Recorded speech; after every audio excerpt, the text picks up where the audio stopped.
성도 여러분, 안녕하십니까? 지난주 11과에서는 복음을 듣지 못한 이를 향한 선교 두 번째 시간으로 예수님께서 두로와 시돈 지역에 살고 있는 가나안 여인을 대하시는 모습을 통해 복음을 전혀 듣지 못한 사람들에게 어떻게 다가가야 할지를 배웠습니다. 이번 주는 제12과로 제목은 에스더와 모르드게입니다. 기억절을 같이 읽어보겠습니다. 내가 또 너를 이방의 빛으로 삼아 나의 구원을 베풀어서 땅 끝까지 이르게 하리라. 이사야서 49장 6절 말씀입니다. 우리는 하나님 왕국의 시민이므로 하나님 나라의 법을 지키며 살아갑니다. 이것은 우리가 지금 낯선 땅에 살고 있으며 이 세상에서 외국인과 나그네라는 것을 의미합니다. 그래서 우리는 때때로 하나님 나라의 법에 어긋나는 세상 나라의 법을 따르도록 강요당하기도 합니다. 이번 주는 이런 어려운 상황에서 하나님께서는 어떻게 선교하셨는지에 대해 에스더와 모르드게의 경험을 통해 나누도록 하겠습니다.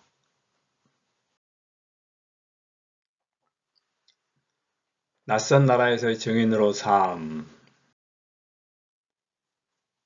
첫째 날입니다. 다니엘과 그의 세 친구들은 어린 나이에 전혀 문화가 다른 이방 나라의 포로로 잡혀갔습니다.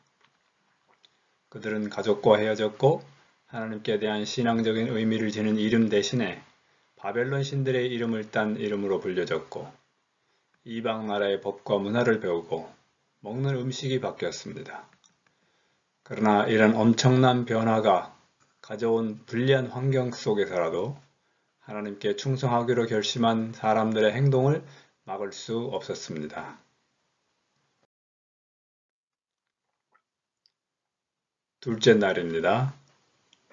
기원전 479년에 에스더는 크세르크세스 1세, 히브리어로는 아하수에로 1세 아내로서 페르시아 제국의 왕비가 되었습니다.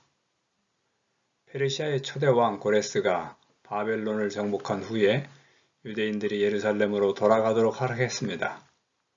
그러나 어떤 유대인들은 예루살렘으로 돌아가지 않고 이미 정착한 그 나라에 살기로 결정했습니다. 모르드게와 그의 사촌 에스더의 선조들도 그 중에 있었습니다. 페르시아 제국은 시간이 흐르면서 헬라 제국으로 인해 점점 약해지기 시작했습니다. 이런 시기에 하만으로 인해 유대인들이 몰살당할 위기에 처했으며 에스더와 모르드게의 용기와 지혜를 통해 하나님을 페르시아 제국에 드러내게 됩니다. 사람들이 어떤 일을 했습니까?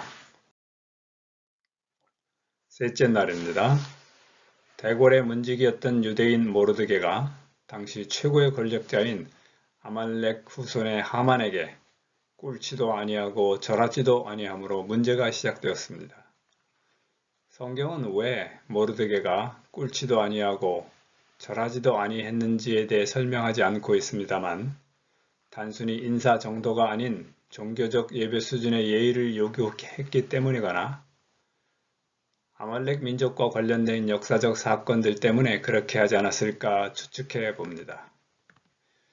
이 일로 인해 모르드게뿐 아니라 그가 속한 유대민족 전체가 큰 위험에 빠지게 되지만 모르드게는 자신의 하나님의 뜻을 따르기를 주저하지 않습니다. 넷째 날입니다.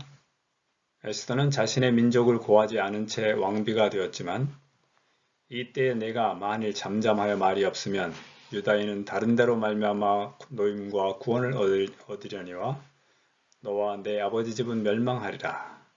내가 왕 후에 자리를 얻은 것이 이때를 위함이 아닌지 누가 알겠느냐는 모르드게의 말을 받아들이고 이 민족적 위기의 순간에 왕과 하만 앞에서 목숨을 걸고 자신이 유대인임을 밝혔습니다. 끝으로 하나님께서는 어떤 일을 하셨습니까? 다섯째 날입니다. 모르드게와 에스더가 믿음으로 자신의 역할을 감당하자 하나님께서 그 남은 일들을 이루셨습니다. 아하수에로 왕의 마음을 움직이셨고 아주 절묘한 타이밍에 모르드게를 하만 앞에서 높이셨으며 하만의 계략을 다 드러내셨습니다. 그리고 마침내 유대인에 대한 왕의 태도를 바꾸셨습니다. 결과적으로 유대인들이 구원을 얻었을 뿐만 아니라 많은 본토 백성이 유다인을 두려워하여 유다인이 되었습니다. 하나님은 절대절명의 순간에도 끝까지 당신을 신뢰하는 사람들을 통해 복음을 증거하십니다. 에스더와 모르드게는 하나님께서 역사하지 않으시면 자신들의 노력이 아무런 도움이 되지 않는다는 것을 깨달았습니다. 그래서 에스더는 자신에게 능력을 주시는 하나님과 긴밀하게 대화하는 시간을 보냈습니다. 성도 여러분, 이번 주에는 기도 목록에 있는 사람 중 한 사람에게 하나님께서 나와 동행하신 일을 나눌 수 있는 용기를 주시도록 기도하십시다.